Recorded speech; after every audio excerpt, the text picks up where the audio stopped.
Welcome first year class to your lecture of physics class. हम जैसा कि हमने कल चैप्टर नंबर 7 स्टार्ट किया था। This chapter is all about a new type of motion also known as simple harmonic motion. तो first of all मैंने simple harmonic motion का इंट्रोडक्शन चैप्टर 7 के पहले लेक्चर में दे दिया है, जिससे हमें ये पता चला है कि ये ऐसी मोशन है जिसमें एक्सीलरेशन डिस्प्लेसमेंट के डायरेक्टली प्रोपोर्शनल होता है and directly towards mean position होता है। यहाँ तक हमें इस मोशन के बारे में चीज़ें पता चली हैं। अब नेक्स्ट जो हमारा आज का टॉपिक है, इसमें भी हम सिंपल हार्मोनिक मोशन की ही प्रॉपर्टीज़ आगे से मज़ीद डिस्कस करेंगे। और सबसे पहले आज हम सिंपल हार्मोनिक मोशन और सर्कुलर मोशन का अगर कोई लिंक है तो आज हम उसको डिराइव करने की कोशिश करेंगे और उसको एक दूसरे से रिलेट करने की कोशिश करेंगे और देखेंगे कि क्या वाकई ही इनका आपस में कोई रिलेशन है या ये एक दूसरे का कोई प्रोजेक्शन या कोई ऐसा तो नहीं कि कोई भी ऑब्जेक्ट जो सर्कुलर मोशन परफॉर्म कर रहा हो, अगर हम उसका प्रोजेक्शन ले डायामीटर पर तो उसकी मोशन सिंपल हार्मोनिक मोशन होती है। ये चीज़ आज हम प्रूव करेंगे मैथमेटिकली। और हम इसके लिए हमें जो एक्सपेरिमेंटल सेटअप चाहिए, सिर्फ मैंने ड्रॉ किया है। एक्सपेरिमेंटली हमने कल सिंपल हार्मोनिक मोशन की कर्व भी ड्रॉ कर ली थी और ग्राफिकली हमने देखा था कि सिंपल हार्मोनिक मोशन जो कि एक मैथ स्प्रिंग सिस्टम भी परफॉर्म कर रहा है, अगर हम उसको ड्रॉ करें तो वो एक साइन वेव की शक्ल बनती है या ये शक्ल बनती है, यहाँ पे मैंने बनाई हुई है। आज हम इस फिगर को भी डिस्कस करेंगे मज़ीद। और सबसे पहले हमें सिंपल हार्मोनिक मोशन के लिए वही एक सेटअप चाहिए, कोई ऐसा सेटअप जो कि सिंपल हार्मोनिक मोशन परफॉर्म करेगा। इसके लिए यहाँ पे मेरे पास मैथ स्प्रिंग सिस्टम है and we all know that the motion of mass spring system is simple harmonic motion. अब अगर हम इस मैथ को पुल करके छोड़ेंगे तो ये मैथ वर्टिकली टू एंड फ्रू और मोशन आर वर्टिकली वाइब्रेट करना शुरू कर देगा। उसके आगे एक पेज रखा हुआ है, इस पेज के ऊपर इसकी मोशन जो है वो ड्रॉ हो जाएगी। और अगर मैं इस पेज के ऊपर दो निशान लगा लूँ जो कि शो करेंगे displacement of this pointer attach with the mass M. इस मैस के साथ हमने एक पॉइंटर P1 अटैच कर लिया हुआ है जो कि जब मैस स्टेशनरी था तो वो पॉइंटर एट पोजीशन ए पे था। जैसे ही मैस ने टू एंड फ्रू ऑक्सीलेट करना शुरू किया है तो इस पॉइंटर की पोजीशन दो पोजीशंस के दरमियान बी और सी के दरमियान ऑक्सीलेट कर रही है। तो हम इन पे पॉइंट्स लगा लेंगे और एक मोशन, इस मोशन को ड्रॉ कर लेंगे। हम देखेंगे कि पॉइंटर P1 जो है ये टू एंड फ्रू और ऑक्सीलेट करता है पॉइंट बी और सी के दरमियान। और सो बी और सी जो हैं ये हम कह सकते हैं कि इस मोशन की एक्सट्रीम पोजीशन है या एम्पलीट्यूड्स है। नेक्स्ट स्टेप हमारा क्या होगा? अच्छा, अगर t इज़ इक्वल टू 0 पे हम इसकी ऑक्सीलेशन चेक करना चाहें पॉइंटर P1 की, तो हम देखेंगे कि अगर हम स्टार्ट करें इसकी मोशन A से तो A से B की तरफ जाएगा, B से A की तरफ आएगा, देन A से C की तरफ और C से अगेन A की तरफ आएगा। तो ये वन ऑक्सीलेशन इसका कंप्लीट हो जाएगा। और जब वन ऑक्सीलेशन कंप्लीट होगा तो इसके साथ ही वन टाइम पीरियड जो है वो पूरा हो जाएगा। या हम ये कह सकते हैं कि जब T/4 पास होगा at time 0, the pointer is at A at interval T/4, this pointer is at position B। मैं यहाँ लिखती जाती हूँ, चलें आपकी कन्वीनियंस के लिए। A पे है, ये B पे है। जब T/4 के बाद T/2 यानी हाफ टाइम गुजर जाएगा तो मोशन दोबारा से A पे आ जाएगी। और उसके बाद T/2 के बाद दोबारा से जब 3T/4 टाइम गुजर जाएगा तो मोशन C पे आ जाएगी। और जब पूरा एक 1T या 1 टाइम पीरियड गुजर जाएगा तो वापस मोशन जो है वो A पे आ जाएगी। तो इस तरह से पूरा एक साइकिल या ऑक्सीलेशन कंप्लीट हो जाएगा। ठीक है। अब सिमिलरली इसके बाद, अब क्योंकि हम आज के टॉपिक में इस सिंपल हार्मोनिक मोशन को सर्कुलर मोशन से रिलेट तो नहीं, मतलब हम देखना चाहते हैं कि आया इन दोनों का कोई रिलेशनशिप है या नहीं, तो हम इसी के कोर्स ऑफ मोशन में एक सर्कल ड्रॉ करेंगे और देखेंगे कि अगर इस सर्कल के डायामीटर को हम वही पोजीशंस दे दें जो कि पॉइंट बी और सी की हैं। देखें बी और सी यहाँ पर diameter of the circle D E के बराबर है। और हमारा जो ऑब्जेक्ट सर्कुलर मोशन परफॉर्म कर रहा है वो एट पॉइंट पी के ऊपर कोई ऑब्जेक्ट जैसे ही सर्कुलर मोशन परफॉर्म करना स्टार्ट करेगा, इसकी पहले हम एक प्रोजेक्शन बना लेते हैं। यहाँ पे हमारा ऑब्जेक्ट है, तो इस डायामीटर के ऊपर उसकी प्रोजेक्शन का मतलब होता है साया, इसका प्रोजेक्शन इसके ऊपर फॉर एग्जांपल इस पॉइंट पर है। जब आपका ऑब्जेक्ट पॉइंट पी पर है, उसका प्रोजेक्शन पॉइंट एन पर होगा, ठीक है। अब आप अपनी मोशन, सर्कुलर मोशन स्टार्ट कर लें। जैसे ही मोशन स्टार्ट करेंगे हम देखेंगे जैसे जैसे हम इस सर्कल के ऊपर मूव करें, एट पॉइंट डी पर आते हैं, ये प्रोजेक्शन भी डी पे चली जाती है। जैसे ही हम डी से ऑनवर्ड ए की तरफ आते हैं, ये प्रोजेक्शन वापस ओ की तरफ आ जाती है। जैसे ही हम इस पॉइंट से इसको कोई नाम दे लें, एफ से ई की तरफ आते हैं, यहाँ पे जो प्रोजेक्शन है वो ऑब्जेक्ट भी ई की तरफ आएगा।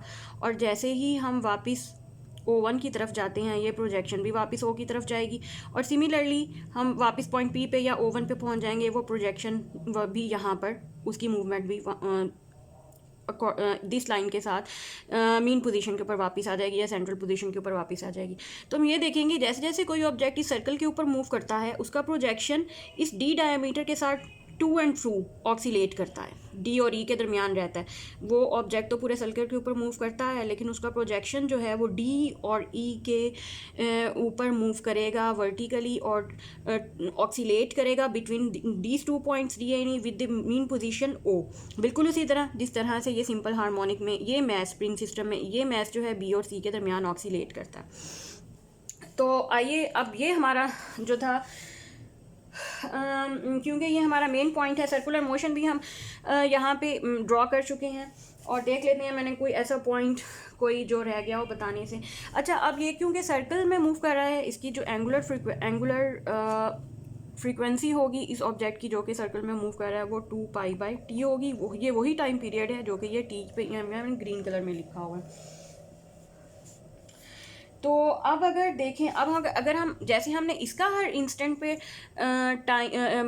मोशन, हर इंस्टेंट पे हमने मोशन नोट किया है, उसी तरह से अगर इस प्रोजेक्शन की मोशन भी नोट करें डिफरेंट टाइम इंस्टेंट पे, फॉर एग्जांपल हम at time t is equal to 0 पे स्टार्ट लेते हैं, तो यहाँ पे जो ऑब्जेक्ट है वो इसी मीन पोजीशन के ऊपर होगा। जैसे ही टाइम t/4 गुजर जाएगा, ऑब्जेक्ट पोजीशन डी पे चला जाएगा। यहाँ पे मैं लिख देती हूँ 0 से स्टार्ट हुआ है और t/4 पे वो डी पे चला गया है। और फिर उसके बाद जैसे ही t/2 हाफ टाइम पीरियड पास हो जाएगा और डी से वापस ओ पे आ जाएगा। अच्छा, उसके बाद जब 3t/4 टाइम पीरियड गुजर जाएगा तो वो ओ से ई की तरफ आएगा, इस पोजीशन पे आ जाएगा। जब पूरा 1 टाइम पीरियड गुजर जाएगा तो वापस ओ पे चला गया। तो इसका मतलब है कि यहाँ पे ऑब्जेक्ट जो डी और ई के साथ मोशन परफॉर्म कर रहा था वो ओ से डी, डी से ओ से ई और ई से ओ वापस एक पूरा ऑक्सीलेट करके या एक पूरा वाइब्रेट, एक पूरा चक्कर लगा के वापस अपनी मेन पोजीशन के ऊपर आ जाएगा। तो जैसे ये P1 simple harmonic motion perform कर रहा है between the point B and C, वैसे ही यहाँ पर एक प्रोजेक्शन है P की, जो कि आप कोई डॉट कह लें कि यहाँ पे ये पॉइंट, ये वाला मैं रेड डॉट बना देती हूँ आप लोगों को अंडरस्टैंडिंग के लिए कि ये रेड डॉट है और ये D और E के दरमियान ऑक्सीलेट कर रहा है इस पॉइंटर की तरह। तो ये उन दोनों मोशन का कंपेरिजन है, मैंने अलग से लिख दिया है, ड्रॉ भी कर दिया है। उसके बाद अब चलते हैं इसके डिस्प्लेसमेंट की तरफ। किसका डिस्प्लेसमेंट हम मालूम करेंगे कि डिस्प्लेसमेंट x जो है वो दोनों मोशंस में क्या है, मतलब सिंपल हार्मोनिक मोशन का डिस्प्लेसमेंट x है अगर, तो वो सर्कुलर मोशन में कितना होगा, और दोनों को हम अलग अलग से यहाँ पर फाइंड करेंगे। अच्छा, यहाँ पे फॉर एग्जांपल मैं लिख लेती हूँ कन्वीनियंस के लिए कि डिस्प्लेसमेंट फाइंड करती हूँ। अब हम आ जाते हैं डिस्प्लेसमेंट की तरफ। ये पहला पॉइंट है और displacement in simple harmonic motion, मैं यहाँ पे लिख देती हूँ इन सिंपल हार्मोनिक मोशन। और दूसरी तरफ अगर मैं ये लिख दूँ, यहाँ पे मैं ये लिख देती हूँ कि एंगुलर डिस्प्लेसमेंट ऑफ पी तो सर्कुलर मोशन परफॉर्म कर रहा है तो उसका जो डिस्प्लेसमेंट होगा वो एंगुलर डिस्प्लेसमेंट होगा।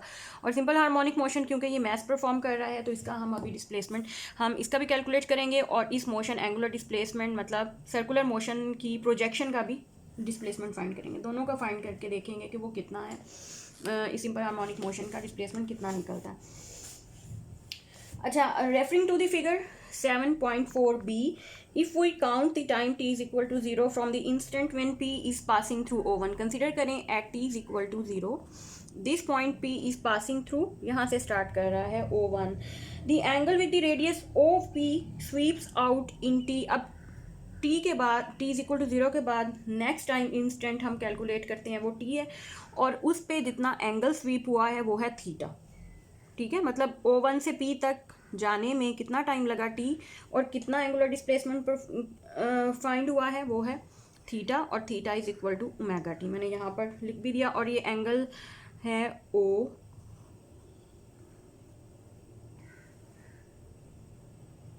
O1 OP थीटा और ओमेगा टी के बराबर, ये एंगुलर डिस्प्लेसमेंट आ गया।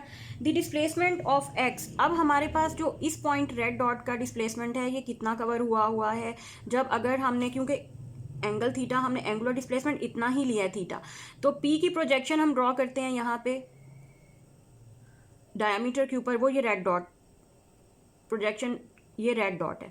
तो अब इस रेड डॉट का डिस्प्लेसमेंट ओ से कितना है, जब पॉइंट पी O1 से पी पे चला गया, तो ये यहाँ पे ये रेड डॉट ओ से इस पॉइंट एन पे चला गया, तो डिस्प्लेसमेंट इसने कितना कवर किया, एक्स, और ये एक्स डिस्प्लेसमेंट किसके बराबर हो गया, यहाँ पे भी फिगर पे भी शो हो रहा है कि ये ON के बराबर है। और ON किसके बराबर है, अगर हम ट्राइंगल कंसीडर करें OPN, अगर हम OPN ट्राइंगल कंसीडर करें तो ON जो है वो OP sine of the angle O1 OP या साइन थीटा के बराबर ही होगा। ये मैंने ये वाली ट्राइंगल कंसीडर की है, ये वाली देख लें, ये ऐसे ऐसे। अब इसमें से ON को मैंने क्योंकि फाइंड करना था, तो ON थीटा ये भी है और थीटा यहाँ पर भी एक होगा, दोनों सेम एंगल होंगे, तो थीटा के सामने अमूद है, तो यहाँ से ON किसके बराबर हो जाएगा, OP sine of the angle between ये एक्स नॉट और OP के दरमियान, NP के दरमियान जो एंगल है वो वाला एंगल। तो ON यहाँ पे ON हमारे पास x के बराबर है, x आ जाएगा, OP किसके बराबर है, x नॉट के बराबर, और साइन थीटा। मैं अगेन रिपीट कर देती हूँ कि मैंने ये एक ट्राइंगल कंसीडर की है, और इसमें सिर्फ ट्राइंगल की आइडेंटिटीज़ जो हम रेशोज़ लेते हैं ट्राइंगल की, sine theta is equal to perpendicular over hypotenuse, वो वाली रेशो लगाई है, परपेंडिकुलर ON है, हाइपोटेनस OP है, और साइन इन दोनों के दरमियान का एंगल है O1 OP।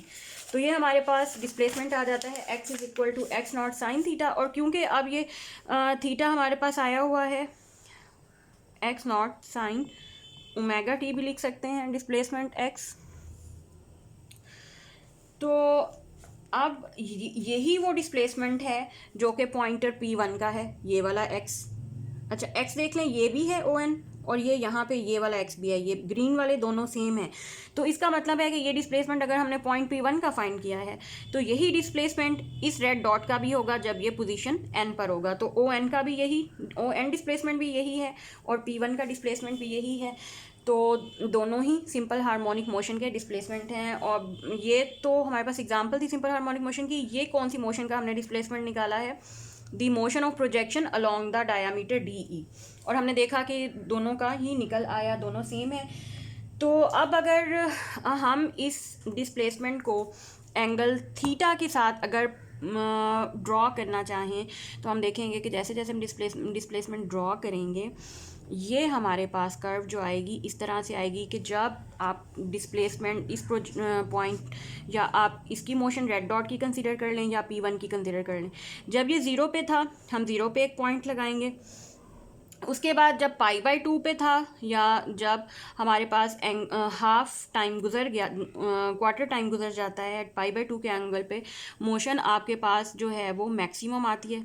उसके बाद पाई के ऊपर फिर अगेन हम 0 पोजीशन पे होते हैं, और पाई के बाद वाला एंगल है 3π/2, 3π/2 पे जो पॉइंटर की मोशन है वो पॉइंट E पे आ जाती है, तो हमारे पास ये वाला पॉइंट आता है। उसके बाद अगेन ये मोशन O पे जाती है, तो हमारी कर्व भी वापस 2π पे चली जाती है, और उसके बाद अगेन मोशन OD का जो मोशन परफॉर्म होता है वहाँ पे कौन सा एंगल होता है 5π/2 का, तो हमारे पास ये पॉइंट आता है।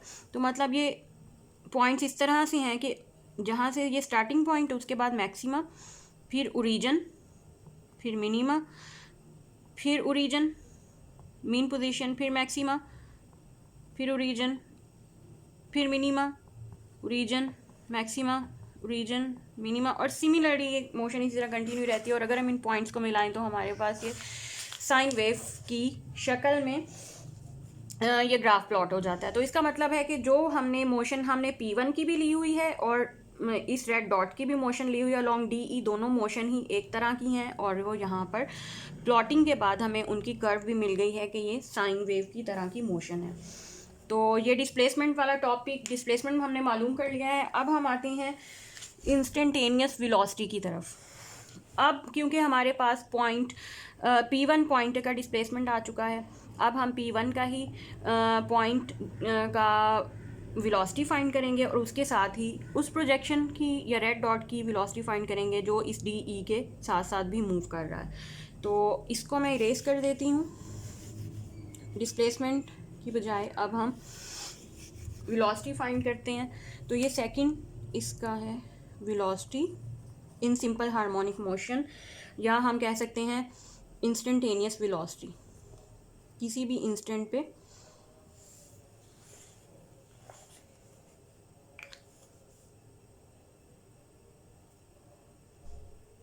इसी तरह से ये जो एंगल है 0 π/2 3/2, ये इसके फेस भी कहलाएंगे। इसको बाद में फेस को हम थॉरोली भी स्टडी करेंगे कि ये फेस एंगल जो हैं ये हमने जो प्लॉट किए हैं इनके ऊपर पॉइंट्स ये किस तरह से आए हैं, और ये फेस एंगल वही एंगल है जो डिस्प्लेसमेंट में थीटा की फॉर्म में मौजूद है। ठीक है, तो अब ये इंस्टेंटेनियस वेलोसिटी में अगर हम बात करें तो हमें चाहिए असल में वेलोसिटी ऑफ द पॉइंट। अगर हम अगर हमें वीपी पता है ना, वो वेलोसिटी जिससे ये पॉइंट मूव कर रहा है, तो उस वेलोसिटी का कंपोनेंट अलोंग DE ले लें तो वो वेलोसिटी इस रेड डॉट की होगी या इस प्रोजेक्शन की होगी।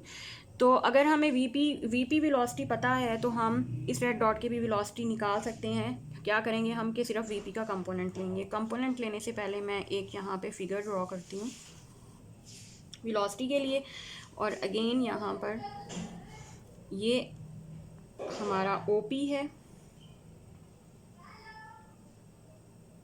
एंगल थीटा है, O1 से स्टार्ट हुआ है, x0 डिस्प्लेसमेंट इसने कवर किया है, और इस तरफ ये x डिस्प्लेसमेंट है। ON पॉइंट पे रेड डॉट मौजूद है जो कि D और E के साथ साथ ऑक्सीलेट कर रहा है। और अगर मैं ये थीटा है तो ये भी थीटा लूँगी ना, यहाँ पर भी थीटा होगा। और VP की वेलोसिटी, क्योंकि जो भी ऑब्जेक्ट सर्कल में मूव करता है इस पॉइंट पे उसकी वेलोसिटी क्या होती है, टेंजेंशियल वेलोसिटी होती है। मैं यहाँ पे प्लॉट कर लेती हूँ, ये वाली ये VP है। ठीक है, ये VP हो गया। और अब हमने जो वेलोसिटी कैलकुलेट करनी है वो इस पॉइंट की करनी है VN वेलोसिटी हमने कैलकुलेट करनी है। और अगर मैं ये वाला ट्रायंगल कंसीडर करूँ तो ये इस तरह बनेगी VN वेलोसिटी, और ये पूरी एक ट्रायंगल इस तरह से कंप्लीट हो जाएगी। अब मैं इसमें से डिराइव करती हूँ। लेट्स सपोज VP इज़ क्योंकि एंगुलर वेलोसिटी है तो VP R ओमेगा, आपको याद होगा यहाँ पे R radius of the circle है, वो x0 है, और ओमेगा। ठीक है, ये कोई नई चीज़ नहीं लिखी, सिर्फ एंगुलर टेंजेंशियल वेलोसिटी लिखी है पॉइंट P की। As the motion of N on the diameter DE is due to motion of P on the circle. अब ये N की मोशन ये कोई इंडिपेंडेंट मोशन नहीं है, बल्कि ये वो मोशन है जो जैसे P परफॉर्म करता है ये N भी उसी तरह से मोशन परफॉर्म करता है। तो ये इसकी प्रोजेक्शन की मोशन है। तो हमने अगर N की वेलोसिटी फाइंड करनी है तो अगर हमारे पास VP है तो उसका कंपोनेंट वो ले लें जो DE के पैरेलल है। तो इसके लिए हमें मतलब कि ये VN कंपोनेंट, यहाँ पे आपको ये वाला कंपोनेंट लेना पड़ेगा VN वेलोसिटी का। तो वो कंपोनेंट या VN वेलोसिटी का कंपोनेंट अगर हम लें और ट्रायंगल कंसीडर करें NP, ये वाली NPD, तो हम यहाँ पे देखें ये पूरा एंगल 90 का था, थीटा निकल गया, ये एंगल हो जाएगा 90 माइनस थीटा। ये वाला एंगल 90 माइनस थीटा है, साइन 90 माइनस थीटा। साइन के सामने वाला क्या है, परपेंडिकुलर, और साइन के साथ क्या है, हाइपोटेनस। तो हम ये लिख सकते हैं VP हाइपोटेनस VP, हमारे पास आ जाएगा VP साइन तो ये किसके बराबर आ जाएगा, वी पी कॉस थीटा। और ये असल में वेलोसिटी का वो कंपोनेंट, ये वी एन की वेलोसिटी है या वो कंपोनेंट है वेलोसिटी का जो कि डी ई के पैरेलल है। ये वाला मैंने कैलकुलेट किया है, ये देखें इसके साथ मैंने ये कंपोनेंट वी एन कैलकुलेट किया है ना, तो ये v n v p sine n 90 minus theta के बराबर है, और या वी पी कॉस थीटा के भी बराबर है, या हम इसको कह सकते हैं वी पी की ऊपर मैंने वैल्यू लिखी हुई है एक्स नॉट ओमेगा और कॉस थीटा, ये इसके भी बराबर है। ठीक हो गया। अच्छा, ये कंपोनेंट की वेलोसिटी तो आ गई, but still we don't have value of cos theta, we need value of cos theta from this triangle as well, वो भी हम अभी कैलकुलेट करेंगे। पहले मैं इसको अब थोड़ा v is equal to x not omega cos theta और X not omega cos omega T इसके बराबर लिख दिया। अच्छा, ये हमारी वेलोसिटी, इस रेड डॉट की वेलोसिटी तो आ चुकी है, जिसको हम वी एन भी से रिप्रेजेंट भी करते हैं, और सिंपल हार्मोनिक मोशन की वेलोसिटी भी इसको कह सकते हैं, क्योंकि ये वो इस मोशन की वेलोसिटी है जो डी और ई के साथ ऑक्सीलेट कर रहा है पॉइंट। तो अब अगर हमने ये मैग्नीट्यूड आ गया, अब डायरेक्शन की तरफ चलते हैं। The direction of the velocity n देखते हैं किस तरफ है। Direction of velocity n depends upon the value of the phase angle theta, theta के ऊपर डिपेंड करेगी। When theta is between 0 to 90, मतलब जब थीटा आपका 0 से 90 के दरमियान है, पी की मोशन O1 से डी के दरमियान है, तो जो वेलोसिटी की डायरेक्शन है वो डायरेक्शन है वो ओ से डी की तरफ होगी। जैसे ही पी की डायरेक्शन डी से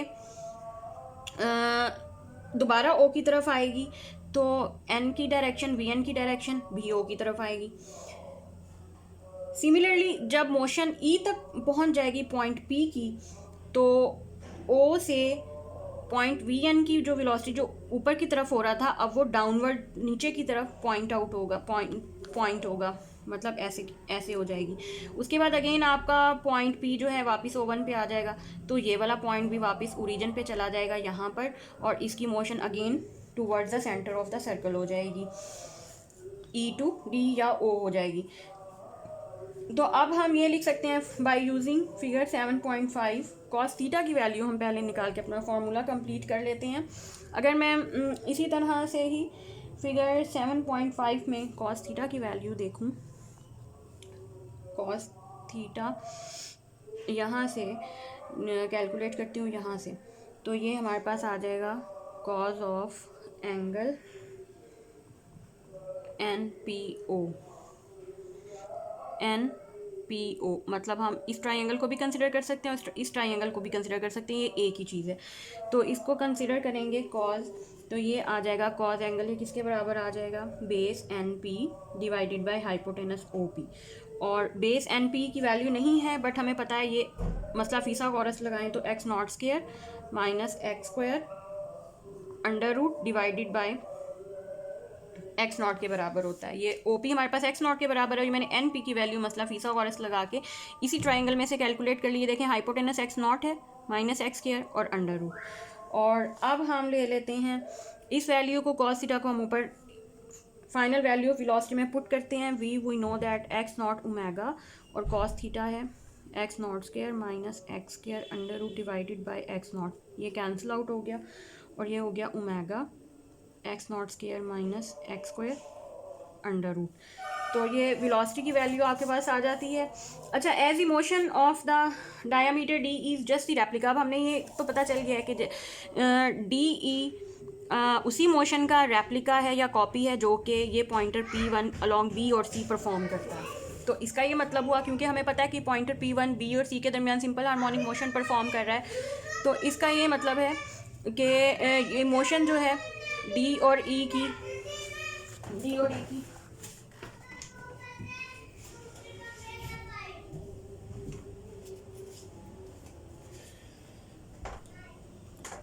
अगर पॉइंटर P1 की मोशन B और C के दरमियान सिंपल हार्मोनिक मोशन परफॉर्म कर रही है, और हमें ये पता है कि ये रेड डॉट भी इस D और E के दरमियान to and fro motion perform कर रहा है। दोनों मोशंस क्योंकि एक जैसी हैं, दोनों एक दूसरे की कॉपी हैं, एक दूसरे का रेप्लिका हैं, तो पॉइंट P और the velocity of any body executing simple harmonic motion is given by equation 7.7।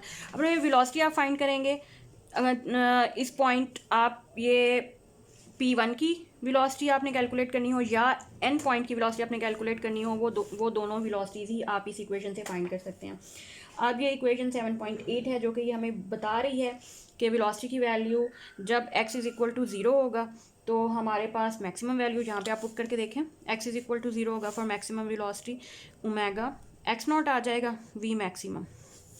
और अगर minimum velocity x is equal to 0 मतलब मीन पोजीशन के ऊपर आपके पास मैक्सिमम वेलोसिटी आएगी। और जैसे अगर आपका ऑब्जेक्ट पॉइंट डी पर है या एक्सट्रीम पोजीशन पर है या एम्पलीट्यूड आप उसका पुट करेंगे x is equal to x naught, जब ये यहाँ पे पुट करेंगे तो आपकी वेलोसिटी 0 हो जाएगी। तो इसका मतलब है कि एक्सट्रीम पोजीशंस के ऊपर मिनिमम वेलोसिटी आएगी और मीन पोजीशन के ऊपर आपके पास maximum value of velocity mean position के ऊपर आएगी।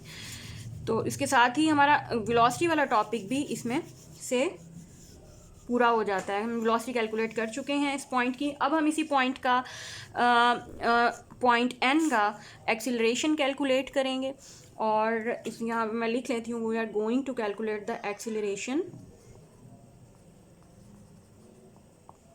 Of point n. और हम देखेंगे कि आया ये एक्सीलरेशन भी क्या मीन पोजीशन की तरफ ही डायरेक्ट करता है और क्या ये वाकई सिंपल हार्मोनिक मोशन है, वो अब ये यहाँ से प्रूफ हो जाएगा। अच्छा, अब अगर हम बात करें पॉइंट पी की, पॉइंट पी का अगर हम एक्सीलरेशन लिखें तो वो हमारे पास आ जाएगा A P x not omega square. अगर आपको याद हो सर्कुलर मोशन में एक्सीलरेशन आर ओमेगा स्क्वायर लिखा जाता है, तो मैं वही आर यहाँ पे रेडियस है वो एक्स नॉट है, ओमेगा स्क्वायर लिख लिया है। अच्छा, अब हमें क्योंकि पॉइंट एन का चाहिए, पॉइंट एन क्या है भूलना नहीं है आपने कि ये प्रोजेक्शन है पॉइंट पी का अलॉन्ग द डायामीटर। तो हम एक कंपोनेंट लें, एक्सीलरेशन अगर हमारे पास ए पी है, ए पी का कंपोनेंट लेंगे इस डायामीटर के अलॉन्ग तो हमारे पास एन का आ जाएगा, एन का एक्सीलरेशन आ जाएगा। तो अब मैं इसके लिए भी एक फिगर मुझे यहाँ पे ड्रॉ करनी पड़ेगी, अलग से एक फिगर ड्रॉ करती हूँ।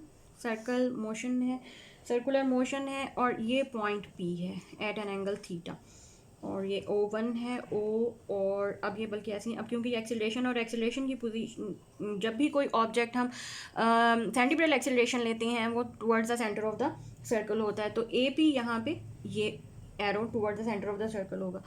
अच्छा, पी का प्रोजेक्शन एन है और एन का कितने डिस्टेंस पर है, एक्स डिस्टेंस पे, और ये हाइपोटेनस या रेडियस ये एक्स नॉट है, ये थीटा है तो ये भी थीटा है और ये पॉइंट डी है।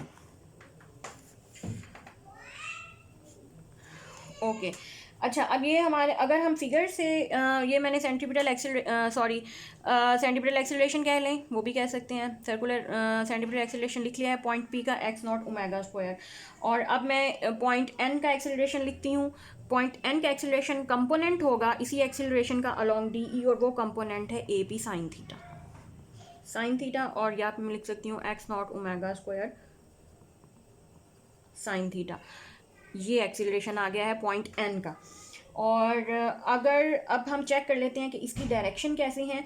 अब क्योंकि हमारे पास अगर आप देखें यहाँ पर देखें कि हम एन ओ से ओ की तरफ जैसे ही पॉइंट पी जो है वो O1 से डी की तरफ मूव करता है, हमारा जो यहाँ पे पॉइंट रेड पॉइंट है वो एन से ओ की तरफ मूव करता है, तो डिस्प्लेसमेंट भी अब ये देखें ओ की तरफ है, तो इसका मतलब है इसकी डायरेक्शन भी ओ की तरफ है टुवर्ड्स द मीन पोजीशन, तो directed towards the mean position. In this figure अब आप यहाँ से इसी फिगर से आप साइन थीटा भी कैलकुलेट, इस साइन थीटा की वैल्यू यहाँ से कैलकुलेट कर सकते हैं from this figure. Sine theta आप चेक कर लें, ये वाला triangle O P N consider करें, साइन थीटा किसके बराबर होगा,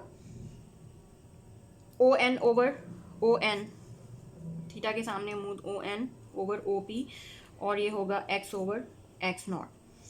ये वैल्यू हम यहाँ पुट करेंगे अपनी इक्वेशन में, x not omega square sine theta किसके बराबर, x over x naught, cancel out, तो एक्सीलरेशन हमारे पास आ जाएगा ओमेगा स्क्वायर और एक्स के बराबर। तो अब क्योंकि ये एक्सीलरेशन का मैग्नीट्यूड आ गया, अभी मैंने यहाँ पे बताया कि आप देखें कि एन का एक्सीलरेशन किस तरफ पॉइंट आउट कर रहा है, मीन पोजीशन की तरफ पॉइंट आउट कर रहा है, तो यहाँ से फिर एक माइनस साइन इसके साथ लाजमी लगेगा। और हम देखेंगे एक तो ये कि मीन पोजीशन की तरफ और दूसरा ये कि एक्सीलरेशन ए और डिस्प्लेसमेंट देखें कि ये डिस्प्लेसमेंट और एक्सीलरेशन के दरमियान दोनों ऑपोजिट हैं, तो एंगल भी हमारे पास दोनों के दरमियान एक माइनस साइन अराइज होगा यहाँ पर। ये माइनस यही शो करेगा कि इस एक्सीलरेशन की direction towards the mean position है। अब ये कौन सा एक्सीलरेशन है? पॉइंट एन का एक्सीलरेशन है। तो इसका ये मतलब हुआ कि पॉइंट एन जो है इसका एक्सीलरेशन डायरेक्टली प्रोपोर्शनल है एक्स के और डायरेक्टेड टुवर्ड्स मीन पोजीशन है। That is the characteristics of simple harmonic motion. Simple harmonic motion में की इसी तरह से होता है कि सिंपल हार्मोनिक मोशन में एक्सेलरेशन जो होता है वो डिस्प्लेसमेंट के प्रोपोर्शनल होता है और डायरेक्टेड टुवर्ड्स मीन पोजीशन होता है। अब क्योंकि हमने एन का भी एक्सेलरेशन निकाल के देख लिया है कि ये एक्सेलरेशन भी एक्स डिस्प्लेसमेंट के डायरेक्टली प्रोपोर्शनल है और directly towards the mean position है, तो इसका मतलब है कि हमारी ये बात क्लियर हो गई कि सर्कुलर मोशन क्या अगर हम प्रोजेक्शन लें तो प्रोजेक्शन सर्कुलर मोशन की अलोंग द डायामीटर वो ही मोशन परफॉर्म करती है जो कि सिंपल हार्मोनिक मोशन होती है किसी भी ऑब्जेक्ट की। तो इसका मतलब है कि सिंपल हार्मोनिक मोशन भी एक केस है सर्कुलर मोशन का, तो या सर्कुलर मोशन का या इस पॉइंटर मोशन का। तो आज के लिए ये हमारा टॉपिक कंप्लीट हो गया है। कल हम फेज़ एंगल के बारे में बात करेंगे। Thanks for watching.